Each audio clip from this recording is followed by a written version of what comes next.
안녕하세요. 오늘은 개인전 3를 앞두고 계신 최승윤 작가님을 만나 뵙고 인터뷰를 하도록 하겠습니다. 최승윤 작가님 안녕하세요.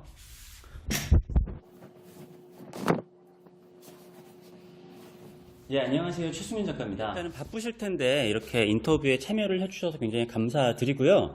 그리고 저희가 인터뷰를 준비하기 전에 기존의 인터뷰 자료들을 좀 찾아봤는데 인터뷰 자료가 많지 않더라고요. 혹시라도 좀 비밀스러운 뱅크시 같은 컨셉을 일부러 하시는 건지 좀 여쭤보고 싶네요. 비밀 컨셉 같은 건 없고요. 인터뷰를 요청하는 데가 없어서 인터뷰 자료가 없을 겁니다. 잘 아시잖아요. 그죠? 그렇군요. 일단은 얼마 전에 결혼을 하신 걸로 알고 있는데 결혼을 굉장히 축하드립니다. 그리고 결혼한 지가 지금 한 달여 정도밖에 안 된 것 같은데 어떻게 보면은 결혼 준비를 하느라 너무 바쁘셨을 텐데 이번 전시를 준비하는데 조금 애로사항이나 아니면은 결혼을 했기 때문에 조금 전시에 미쳐진 영향이나 그런 게 있는지 좀 궁금하거든요. 네, 말씀하신 대로 전시 준비를 하면서 결혼 준비를 같이 한다라는 게 굉장히 어려운 일이었어요. 체력적으로도 많이 힘들었고 특히나 작품이 나오는 게 많이 힘들었었는데 일단은 결혼 전후로 생각을 해보면은 결혼을 하고 난 다음에 굉장히 심적인 안정이 왔어요. 왜냐하면은 제가 결혼을 끝마치기 전까지 그림에 좀 이렇게 슬럼프가 있었거든요. 결혼 때문에 힘들어서 그랬는지 모르겠지만 그림에 그리고 또 그려도 완성이 잘 안 되는 슬럼프를 겪었었어요. 그래서 신혼여행을 다녀온 다음에 그 다음에도 이 슬럼프를 풀어내기 위해서 굉장히 노력을 많이 했던 것 같아요.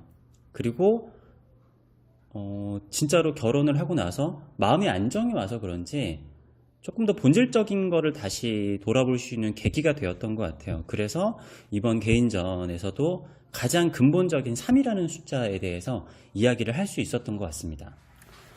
네, 갑자기 없었던 안경이 생기셨었네요.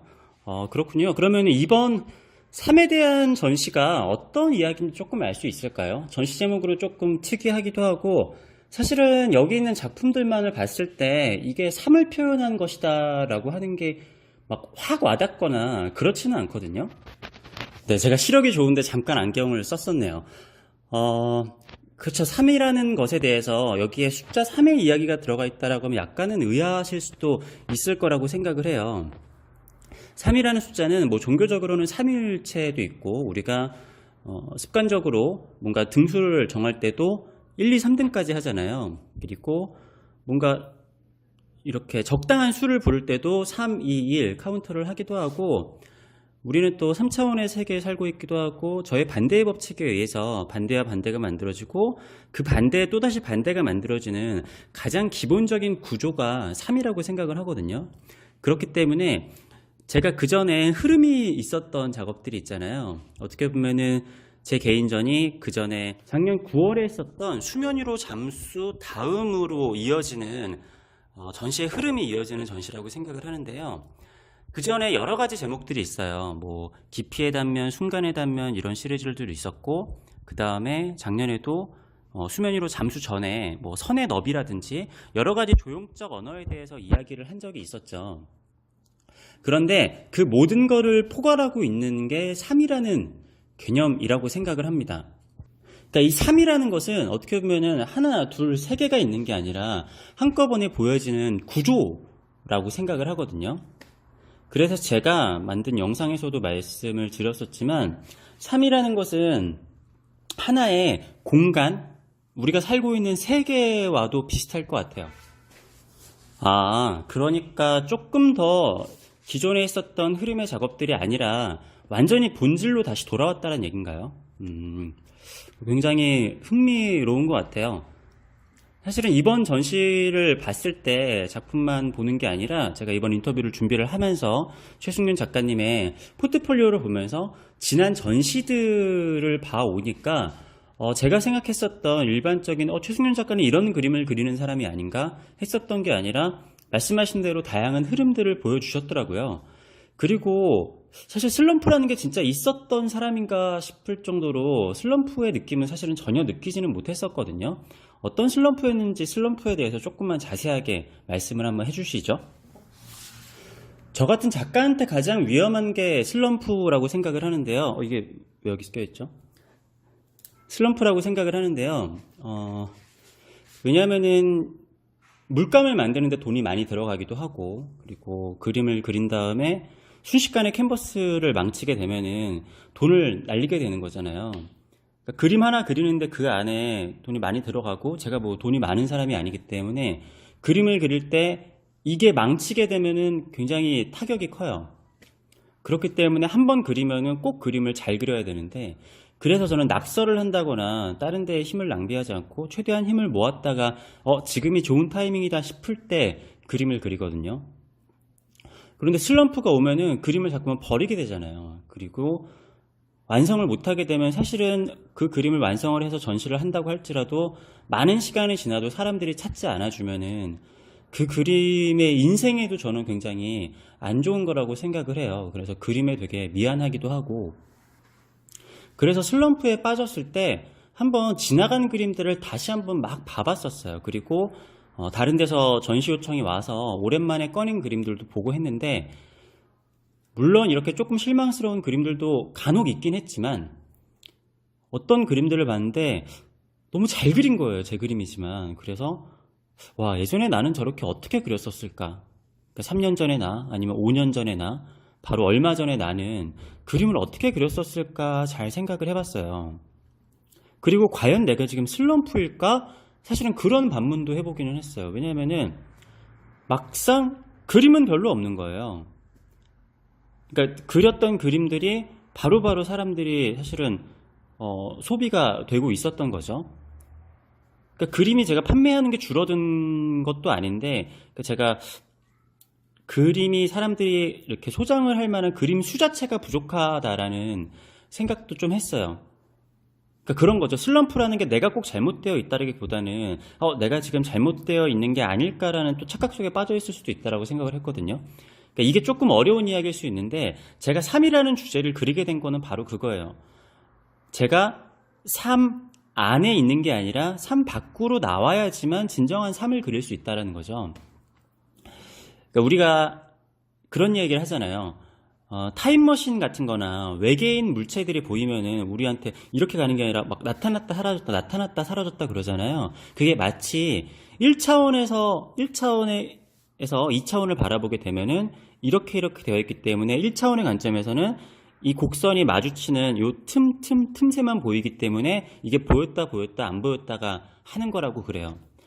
그렇기 때문에 내가 2차원을 그리려면은, 그러니까 1차원을 그리려면은 2차원에 나와야지 1차원이 제대로 보일 것이고, 마찬가지로 2차원을 그리려면 3차원에서 봐야 되고, 3차원을 그리려면 사실 3차원을 벗어나는 범위에서 그림을 그려야겠죠. 그것은 시간과 공간이 합쳐지는 것일 수도 있을 거고, 아니면 공간 자체가 3차원을 벗어나는 것일 수도 있을 거예요. 이것에 대해서는 조금 과학자들 사이에서도 완벽하게 풀어내지 못한 상태이긴 하지만, 그렇지만 우리의 머릿속은 하나의 우주라고 생각을 하거든요. 그리고 제가 예전에도 한 말씀을 드렸었지만, 우리 머릿속엔 타임머신이 있고 시공간도 초월할 수 있는 것이 우리의 두뇌라고 생각을 해요. 그래서 단순하게 3이라는 이야기를 했지만 사실은 우리 머릿속에 있는 가장 근본적인 구조, 내 그림들을 지금까지 봤을 때 내 그림들의 잘 그린 그림들은 어떠한 요소가 있을까? 어떠한 기본기가 갖춰져 있을까? 저는 아직까지도 제가 어떻게 보면 입시미술을 했었을 때 선생님이 지적을 했었던 저한테 부족한 점을 계속 보완해 나가고 있다라고 생각을 하거든요. 그때에서도 항상 부족했었던 거는 지금 와서 생각했을 때 3이라고 생각을 해요. 나한테 언제나 부족했던 것은 3이고 언제나 내가 갈망했던 것은 3이고, 그래서 이번에는 나는 왜 지금까지 그 3에 대해서 조금 더 노골적으로 표현하지 못했을까 해서 열게 된 전시인 것 같습니다. 그렇군요. 사실 말씀만 들어서는 정확하게 와닿지는 않는데 그림을 보면은 알 것 같기도 해요. 제가 지금 제대로 해석한 건지는 모르겠지만 그림을 보다 보니까 3이라는 것 숫자 자체에 너무 집착을 할 게 아니라 그림을 보면서 그 구조 자체에 그냥 빠져들고 그냥 나름대로 해석을 하면 된다. 이런 뜻으로 이해를 하면 될 것 같네요. 그리고 이번 전시에서 또 특징적인 거는 기존의 정지의 시작이나 뭐 순간의 단면, 화려함의 단면, 그리고 뭐 그전에 있었던 수면 위로 잠수나 여러 가지 시리즈들을 하셨었는데 이번에는 반대의 법칙이라는 새로운 시리즈를 내셨어요. 반대의 법칙 시리즈가 새로 나오게 되는 것에 대해서 좀 설명을 해주시겠어요? 사실 저는 이번에 혼자서는 굉장히 좀 충격을 받았던 게 있어요. 남들에게는 별 충격이 아니겠지만 요즘에 작품의 제목에 대해서 사실은 고민을 많이 했었거든요. 101가지 개성에서 소장자가 작품 제목을 정해주는 시리즈부터 시작을 해서 아예 몇몇 전시는 소장자에게 전시 제목을 맡기는 그런 생각도 했었지만 아무튼 최근에 작품 제목을 어떻게 해야 될까? 더 이상은 정제의 시작이나 순간의 단면만으로는 내 작품을 표현하기 힘든 게 아닐까라는 생각을 했어요. 그러다가 문득 내가 왜 반대의 법칙이라는 제목을 쓰지 않았을까라는 생각을 했거든요. 그러니까 정지의 시작은 반대의 법칙 중에 하나의 부분인 거고 순간의 단면도 그래요. 서로서로의 교집합이 있지만 그 모든 교집합이 합쳐지는 부분이 반대의 법칙이거든요. 그렇기 때문에 내가 왜 지금까지 반대의 법칙 자체를 제목으로 쓰지 않았을까라는 게 저한테는 적지 않은 좀 충격이었어요. 그래서 앞으로는 반대의 법칙이라는 제목으로 작품을 하고 그러면은 작품 자체의 스펙트럼이 조금 더 넓어질 수 있겠다. 왜냐하면 정지의 시작도 가능하고 순간의 단면도 가능하니까요. 그래서 반대의 법칙을 제목으로 하게 되었어요. 자, 그러면은 마지막으로 인터뷰를 봐주신 분들에게 한 말씀 해주시거나 아니면 이 인터뷰를 보신 분들에게 갤러리에 찾아오면은 뭐 깜짝 선물이라든가 뭐 그런 거 주실 게 있을까요? 일단 이번 전시에 이 영상을 보고 오셨다라고 말씀을 해주시는 분들에게는 제가 이 부채를 드리도록 하겠습니다. 이게 제가 2016년도에 아트스페이스 H에서 전시를 할 때 만들었었던 부채인데 이게 참 사연이 많은 부채예요. 근데 이게 제가 부채로 이런 것들을 만들었던 것도 처음이기도 하고 남은 수량이 많지 않은데 영상을 보고 와주셨다고 하시는 분들에게는 제가 이 부채에 직접 사인을 해서 드리도록 하겠습니다. 그리고 여기 2016년도에 사인이 있는 것들이 남아있는데 원하시는 좀 빨리 오시는 분들에게는 이 부채도 드리도록 할게요. 날씨가 좀 더워지고 있으니까 이렇게 부채질도 하면서 돌아가시면 좋을 것 같습니다. 그리고 이번 전시에 작품을 구입해 주신 분들에게는 이 부채 말고 제가 직접 그림을 그린 부채도 선물을 해드리려고 생각을 하고 있어요. 제가 가끔씩 여름에 부채의 작품을 그려드린 적이 있었는데 많은 분들이 꽤 좋아해 주시더라고요. 그래서 뭐 작품을 사주시는 분들에게만 그런 거를 제공해드리는 거는 죄송하지만 또 작품을 구입을 해주시면은 이번에 특별 에디션으로 제가 부채도 선물해드리도록 하겠습니다. 마지막으로 전시가 하루 앞당겨졌어요. 5월 28일부터 6월 9일까지 진행이 되고요. 성북동에 있는 아트스페이스 H 한성대 입구역에서 한 5분 거리거든요. 운석빌딩 2층에 있는데 기간 중에는 휴무가 없이 진행이 되고요. 제가 하루 종일 있지는 않지만 혹시라도 꼭 만나고 싶다 하시는 분들은 미리 연락을 주시면은 제가 시간에 맞춰서 가 있도록 하겠습니다. 전시장에 오셔서 많은 이야기를 나누셨으면 좋겠고요. 인터뷰를 해주신 기자분도 꼭 전시장에 오셔서 같이 작품을 보면서 이야기를 나눠주시면 감사하겠습니다. 감사합니다. 네, 저도 전시장에 가서 꼭 이 부채를 받아보고 싶네요. 네, 오늘 인터뷰에 응해주셔서 굉장히 감사하고요. 다음 전시 때도 인터뷰를 진행할 수 있으면 좋을 것 같네요. 자, 오늘 작가와의 만남을 시청을 해주신 많은 분들 감사드리고요. 아까 작가님께서 설명을 해주셨듯이 전시장에서 만나 뵐 수 있으면 좋을 것 같습니다. 저도 전시장에 있을 테니까요. 전시장에서 만나 뵙도록 하겠습니다. 감사합니다.